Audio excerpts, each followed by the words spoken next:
Yesterday, President Obama using children to drive home his message on gun control. The president said we have to do all we can to protect the kids. I started getting a lot of letters from kids. 4 of them are here today. Grant Fritz, Julia Stokes, Hinaziha, and Tasia Good. They're pretty representative of some of the messages that I got. These are some pretty smart letters from some pretty smart young people. But does the president's drone campaign go against this message? Well, all rise. The judge is here. Judge Angela Napolitano, Fox News senior judicial analyst and author of many books, the most recent, Theodore and Woodrow. Listen, the president's... Which Varney has to remind everybody that he's on page 276. I know. You know what? I might as well admit it, too. I'm a little jealous I wasn't on 278, but we'll talk about that later. Listen, the president's drone campaign has killed so many innocent people, all right, including kids. I'm looking at my BlackBerry because I want to give these numbers precisely. The numbers are from Stanford Law School and New York University Law School, hardly hotbeds of defense of the Second Amendment, and arguably intellectually honest researchers.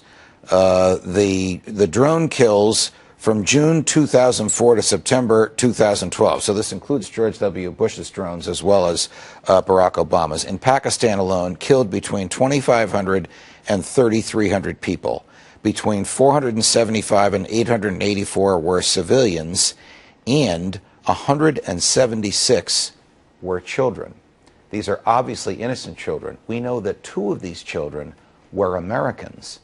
We also know the president never asked Congress to declare war on the government or the state in the area where these drones have gone. And we know that his new Secretary of Defense is in favor of fewer troops on the ground, and his new head of the CIA likes this drone program. So we have a president who has not hesitated to kill foreign innocent children or American innocent children when they are in a foreign country. He loses great credibility when he stands with innocent American children and says, I'm going to keep you safe.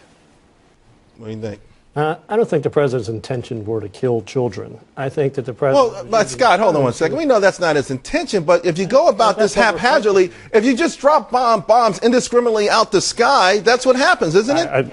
You hear that some guy's at a cafe in a crowded city, guess what? So are other people around that person. Unfortunately, with any war, there's going to be collateral damage, and in this case, it's terrible that innocent people and children are killed. But this is not, if I may, this is not a war. Pakistan is an ally. We haven't declared war on Pakistan. We have attempted surgically to remove people from a jurisdiction where we are friendly with the government. And in doing so, without authorization from the Congress, without a declaration of war, and in violation of the Constitution, he has killed Americans. And here's the thing, Jedediah, I'm a fan of drones, to be quite frank with you, but the president seems so hypocritical trotting out these children. By the way, I hate that he even used their, I don't like that he used them in the first place, and I don't like that he put their names out there to the public. Be that as it may, doesn't it look somewhat hypocritical to talk about this?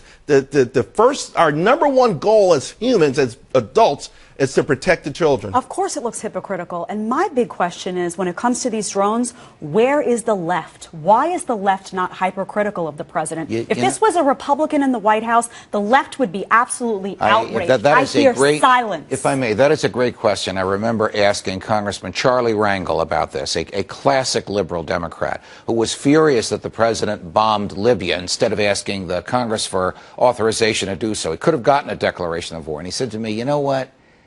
He's our guy. He does so many things that we like. These are a couple of gimmies. Gimmies.